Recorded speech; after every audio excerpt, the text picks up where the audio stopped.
this isn't necessarily the place you want to be trying to fall asleep tonight, but I mean, it's better than sleeping on a rock, right? Maybe not. I know you're stressed out, and that's okay. Everybody in your position is stressed out, anxious, angry, guilty. There's a whole flood of emotions that you're feeling, that everybody who finds themselves behind locked bars feels. Just sit with those emotions. They may not pass completely, but this will become a new type of normal. 3 to 5 years, it's shorter than some people find themselves locked away in here, longer than others, but give it time. And though this will never be home, it'll start to feel a little more normal. I know you don't want this to be your normal, but this is where we are now. This is where we are now. You have a couple books. You have a notebook, a pen. You have access to different art materials, not that much, but there are a few things. Minimal, yes, but there's a few things that you can try to keep your mind occupied with. I've heard the first 3 to 5 months are the hardest. Of course, the first couple weeks are harder than anything, but you'll get acclimated. You'll find out who you fit in with and who you don't. And that will become less worrying.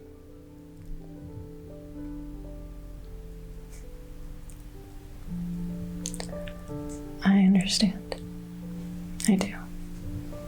Although I'm on this side of the bars, I sympathize. I'm here to make sure you don't completely lose your mind. Although I don't think that you will. The anger, that can get a little bit tough. The stress, the lack of freedom. You know what keeps people going though? The thought, the idea of that day when they walk out of those front gates, out into the sunshine, to their family waiting. That feeling of freedom. It's not something most take for granted after an experience like this.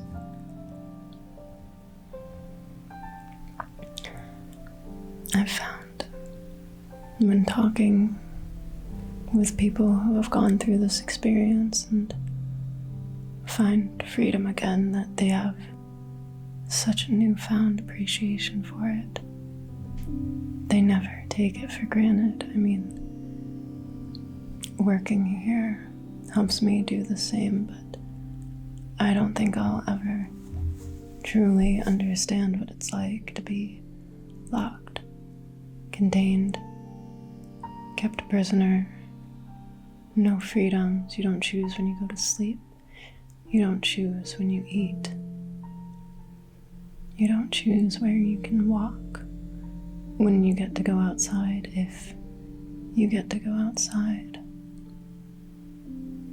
Seeing that, for me, it makes me so happy when I walk out of here at the end of the day. And when I'm laying in my bed, I think about all of you who are trapped in here for one reason or another. How dark and cold and lonely it can be. How frightening and just unfair in some situations. Know that you have at least one person. Know that you have me. And although I'm here to do my job, I do want to show you kindness. Show you that even though you may feel like an animal locked in a cage, you are still very much human, with human emotions, human sensitivities, that you have goals and dreams and aspirations. You're not just what you've done. You are a person, and I respect that, and I respect you. Why don't you sit down?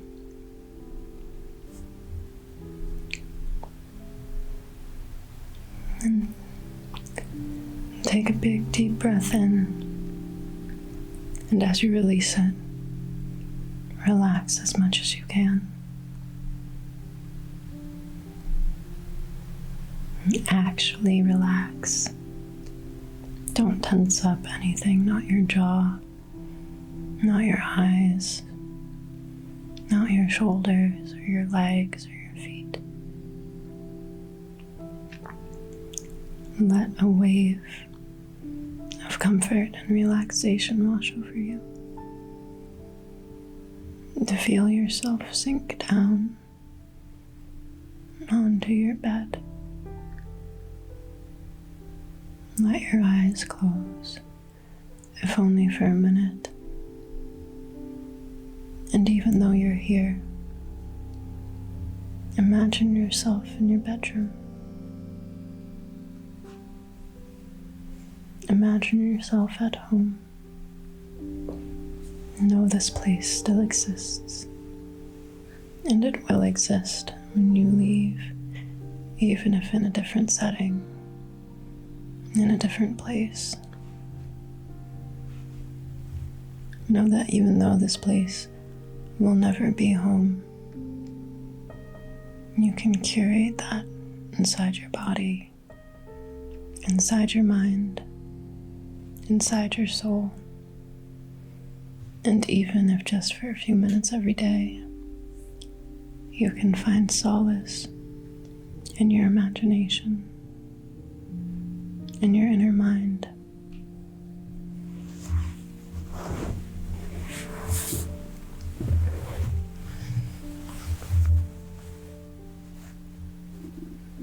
What are you most worried about? What do you think will be the hardest thing for you while you're in here?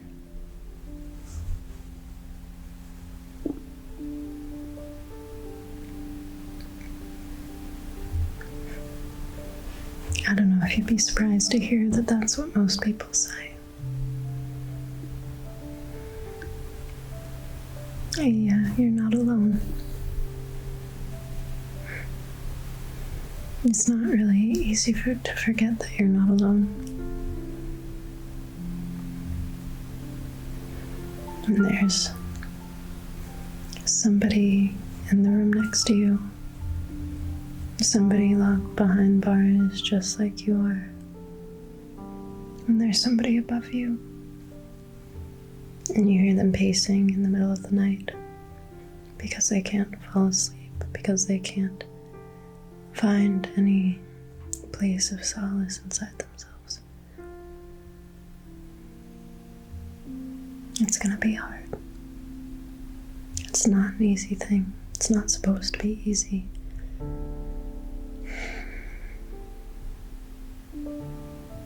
But this is just how it is, for now.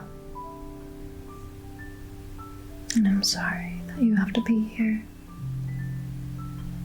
I'm sorry that life puts us in these places, these positions. Some things seem almost inescapable. And I know it can be frustrating. Even me, seeing people like you end up in places like this. Sometimes because of forces that are out of their control. It's frustrating. My voice can be one of comfort, one of understanding, one of empathy, one that you can find reassurance in, to feel like you're a little less alone.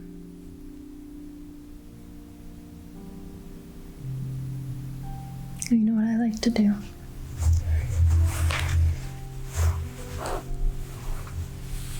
I like to go on nice walks through nature and record little snippets of a river, feet walking on pine cones or leaves. I like to take videos of the wind blowing through the trees or the river flowing, and I bring them here. And it's not to taunt you, it's to remind you of the beauty outside of these concrete walls. Remind you that even if you don't have much waiting for you outside of here, there will always be a beautiful earth that you are welcome to go back to and get lost in. I encourage you, when you have time outside, to lay on the grass. Don't care if people judge you or think you're sensitive. Just lay on the grass, even if you just do it once or twice, and look up at the sky. When you do that, you can't see the fence. You can't see the concrete block. All you can see is that sky and the clouds. And maybe just for a moment, you'll feel like you're free. You'll feel like you're flying. Maybe you can find some joy in that.